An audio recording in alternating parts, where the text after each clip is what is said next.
This is Assassin's Creed Syndicate, the last release into the series before Ubisoft went full RPG and the first game to give us dual protagonists. And after today's video, it will hopefully be my next platinum trophy. Now, in order to get this platinum, I will need to collect all 50 trophies, but I will also be going for the 7 DLC trophies, as I would simply be doing a disservice to everyone if I didn't do them. With this Assassin's Creed game only having a 4 out of 10 difficulty, 1 playthrough or 1.5 really, and only around 40 hours once you include the DLC, this shouldn't be too hard. Now, I do already have 12 of the trophies, so we will pick up from there. But enough yapping, let's jump straight into it with the story grind. Assassin's Creed Syndicate's story takes place during the height of the Industrial Revolution in the year 1868 and is split into 9 sequences. Mostly my goal was to sit back and enjoy the story, but throughout the main missions there are also these bonus objectives that I need to do to reach full synchronization, and I need to do that in order to achieve the Mentor trophy later on. Anyways, the story starts off with our main protagonists, twin assassins Jacob and Evie Fry, being sent on a mission. Jacob, the more combat focused of the two, is sent to eliminate the head of a local steel mill who just so happens to be a Templar. Evie, the more methodical of the twins, is given the task of locating a Templar's hidden laboratory and the piece of Eden within. Our assassin eventually makes it to the laboratory where she assassinates her target, but sadly the E2 artifact becomes unstable and takes the lab down with it. The twins, against their master's wishes, decide to jump on a train and travel to London to try and liberate the city from the Templar control it has been under for the past century. Now, after watching an always amazing title card,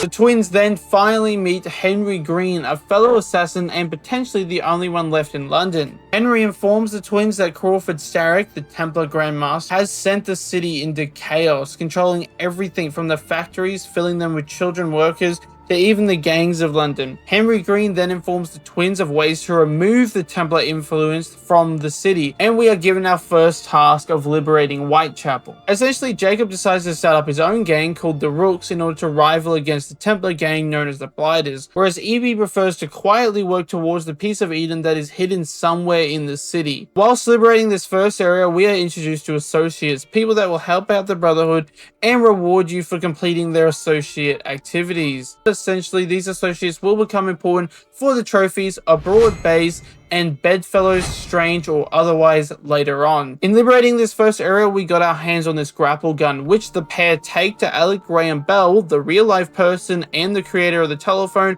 Alec throughout the story will give us many different tools, such as the dart launcher later on, but for now the twins are given the rope launcher, allowing them to climb taller buildings and bridge longer gaps. Then Jacob's goal is to stop the production of this health syrup the Templars are producing and selling to innocent civilians, which is basically just poison in a bottle. Jacob first tracks down and eventually assassinates the distribution boss. Then on my way to the next objective, I finally got the first trophy of this video for taking down 5 enemies from within 1 haystack. And then teaming up with Charles Darwin of all people, Jacob manages to destroy the machine producing the poison. Then, after a little bit of reckless driving, Jacob learns that his target is a doctor working at the asylum, but they'll have to wait as we then jump over to Evie, where she believes she has found another piece of Eden. However, it sadly turns out to just be a journal with the assassin logo on it. But it's not all lost, as the journal leads Evie to the Kenway Manor. Yes, AC Black Flag, Edward Kenway. In here, Henry and Evie solve a piano puzzle that leads them to a secret underground vault where Evie collects this odd coin. We then get back in control of Jacob as he is hunting down Dr. Elliotson, and this is our very first Black Box mission. Essentially a mission where our one goal is to assassinate a target. However, we can go about this however we like, with various entry points and assassination methods. There is always one assassination that seems to be the most lore accurate in my opinion, but that's definitely up for interpretation. However, I went with the opportunity of hiding as a corpse and stabbing the doctor as he gives his demented speech. The next goal of Jacob's is to get in contact with a Pearl Attaway, a lady that is a direct competitor for Crawford Starrick in the people moving business. Jacob decides to flirt with Miss Attaway, and in doing so ends up making himself her right-hand man of sorts, and is given his first task of blowing away the competition. Jacob then conducts a train heist, then a boat heist, where he learns that Pearl Attaway has been working with Starrick the whole time. But not only that, but the two are cousins, and Pearl is also a Templar. Evie then follows the lead gotten from the Kenway Manor, which leads her to this Isu necklace, but also into an encounter with Lucy Thorne, a high-ranking Templar who sadly gets away with the necklace this time. Jacob then arrives at a train station where Pearl Attaway is hiding away. Jacob infiltrates the place and assassinates his target. And with that, sequence 5 ends, and I finally got a sequence ending trophy. Jacob's next target is a Templar that is controlling the Bank of England, and Evie now has her sights set on Lucy Thorne and that necklace she stole. Evie teams up with Henry Green once more to venture to the Tower of London, where Lucy Thorne is currently hiding. Now, whilst trying to be all stealthy-like and whatnot, I shot a random guard with this dart, which somehow killed Lucy.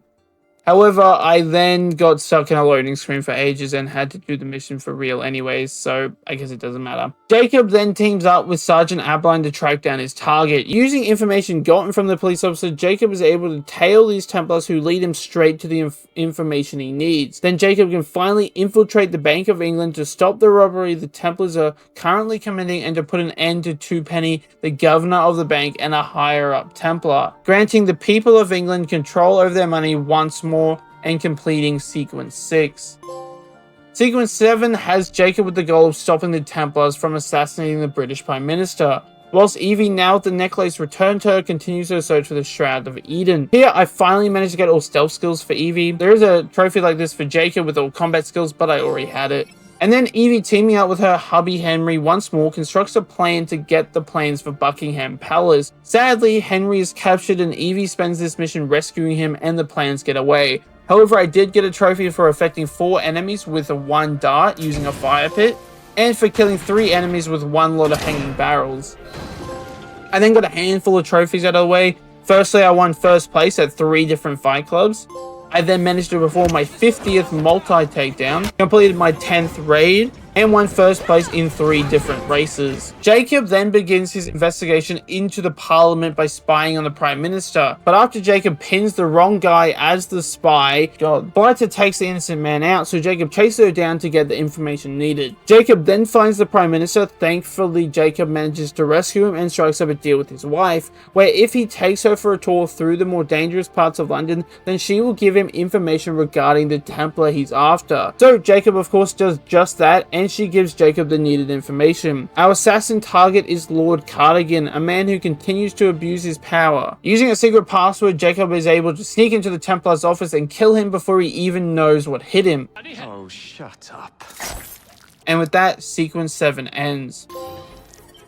Jacob receives a letter from none other than Maxwell Roth, the leader of the Blighters and presumably a Templar, so Jacob does what anyone would do and follows up on said letter from his arch enemy. Jacob meets up with the opposite gang leader and agrees to help him in taking down Crawford Starrick. Jacob's first task is blowing up a delivery of explosives meant for Crawford Starrick. Then Roth comes up with the plan of kidnapping 3 of Starrick's lieutenants. Once collected, they are all loaded onto a ship and sent off to God knows where, not my problem. Then to prepare for the last task by Roth, I reached level 10, and I finally got all the gang upgrades. Maxwell then has Jacob line up one of Starrick's buildings with explosives, and after stealthily taking down everyone without killing them as to not avoid the full sink, I managed to rig the building to blow. However, is it that there are child workers here who do not deserve to die? However, Roth doesn't seem to care as much as Jacob does, so in saving the children, Jacob ruins his relationship with Maxwell Roth and must now find and assassinate the leader of the Blighters. That night, by stealing a mask off a guard, Jacob grants himself easy access into Roth's theatre, where he then uses the waitress to poison the Roth duplicates, and after unlocking the unique kill opportunity, Jacob finally puts an end to Maxwell Roth. And after barely escaping the burning building, sequence 8 ends. Sequence 9 has now begun and Starrick is now making his final move. The Peace of Eden is under Buckingham Palace and there just so happens to be a ball with all the higher-ups in London. So Jacob and Evie must stop Starrick from killing all the higher-ups and sealing the Peace of Eden. Jacob first has to steal some invitations and a carriage to make it into the royal ball. Then meeting up with Sergeant Abeline once more, Jacob kidnaps a royal guard and takes his uniform to allow Abeline to smuggle himself and the assassin's weapons into the royal ball. I then finally managed to get my 10th perk, a little boost the game gives you for completing certain objectives. Evie then worked with the Maharaja to advocate his cause for peace with India and most importantly get the plans for the Buckingham Palace vault. I then reached maximum loyalty with any associate, crafted a level 10 weapon, and freed all the boroughs in London. With all that, it is now time for the very final mission. The twins enter the ball under false names. Evie steals a key off one of the guards and then uses another to make her way inside the palace, where she is able to get her hands on the vault plans. The Prime Minister's wife introduces Evie to none other than Queen Victoria herself. However, she is then interrupted by Mr. Starrick himself, who has replaced the royal guards with Templars. He also steals the necklace that is apparently a key into the Isu vault. We then switch over to Jacob, who collects his weapons and begins to take out the Templars disguised as royal guards and rescue the real ones. However, Starrick makes it to the vault, and after chasing him, Jacob is captured. But then Evie comes to his rescue. She is then captured herself and back and forth like 4 or 5 times. But then Henry shows up and does absolutely nothing as usual. But the twins take down Starrick by just stabbing him, despite him wearing a piece of Eden that literally lets you live forever, but oh well. Then Henry and Evie finally kiss. The assassins are knighted by Queen Victoria, and that ends sequence 9 and was my final mission, so I got full synchronization on the entire story, giving me my last 2 story trophies.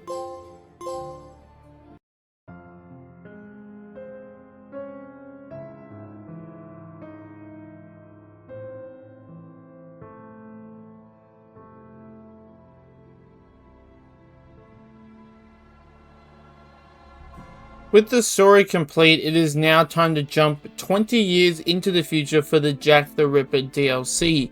This DLC starts with Jacob investigating a string of prostitute murders. In doing this, he comes face to face with Jack the Ripper, and we actually get to play as him a handful of times throughout this entire DLC.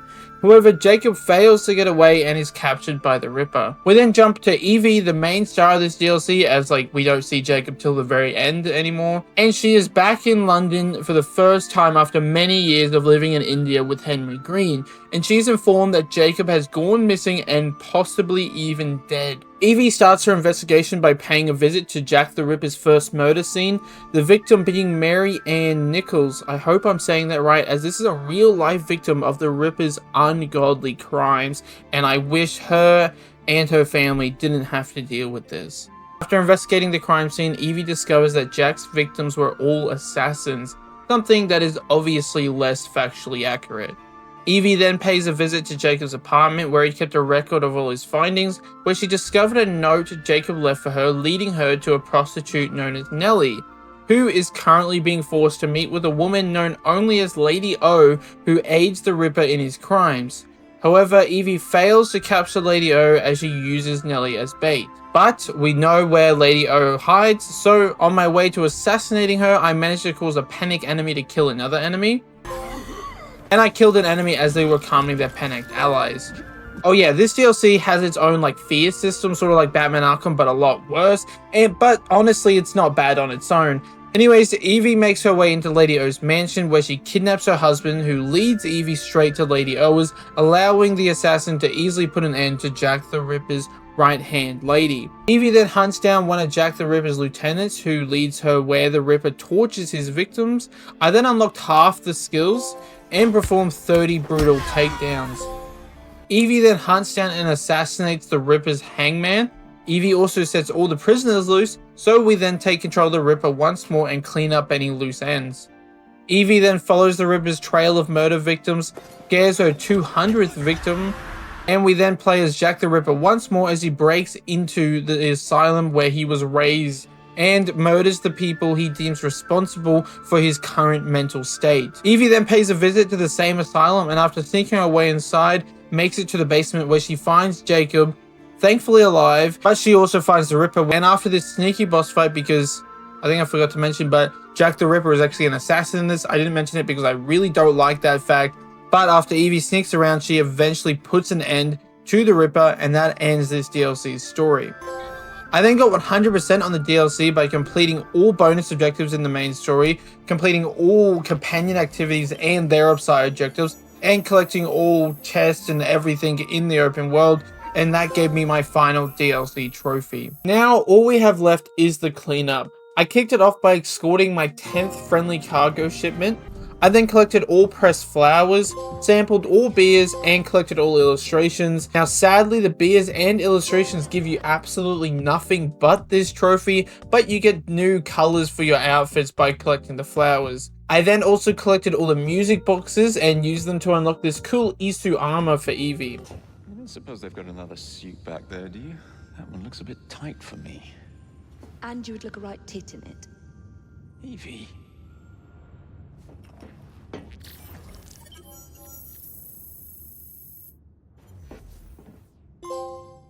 I got my final collectible in the form of royal letters. Then I jumped into the World War I simulation where you play as Jacob Fry's granddaughter who helps none other than Winston Churchill in eradicating some spies. Oh, and Juno is here because the big boss of the spies turned out to be a sage and a reincarnation of her husband. So that's pretty cool, I guess. We haven't seen her in quite a long time, but I honestly don't care. She died in a comic. Let's move on. Anyways, here I managed to get my final viewpoint, reached loyalty level 1 with my final associate, and completed the World War I story for another few trophies. And by save scumming in the last Maharaja DLC, a DLC that has no trophies, I got my 50th kill by kicking an enemy off a train. And I also managed to shoot an enemy before they shot me for the 50th time. I then managed to destroy my 20th vehicle by ramming into it. I then hijacked my 20th police vehicle. This one wasn't hard, it was just tedious as they don't show up as often as you'd think. And after all that, there was just one trophy left. The worst trophy out of any Assassin's Creed game ever. Well, maybe not, but it definitely is bad. I had to destroy 5,000 items with a carriage. So after I had done everything else, the main story DLC, all the other cleanup, I had to spend 2 hours just running over big objects. But eventually I got the trophy and the platinum straight after. So that was my Assassin's Creed Syndicate Platinum experience, and other than that final trophy, it was quite easy, and I even did it quicker than the guide suggested. Now, there is a lot of stuff that I didn't mention, like there's a lot of different activities and a lot of different types of those races that I had to do. The World War I simulation was a lot bigger than I made it seem, and I skipped over the Jack the Ripper DLC quite a bit. A lot of the stuff that is in it is kind of really realistic, and I don't know how I feel about actually playing as Jack the Ripper himself, and because of time. But anyways, I've yapped enough in this video already, so be sure to subscribe for more platinum content, become a member to support me further, and leave a like for more Assassin's Creed content, and let me know what AC game to do next down below in the comments. I'm thinking maybe Valhalla. Anyways, that's all from me, and I'll see you all next time.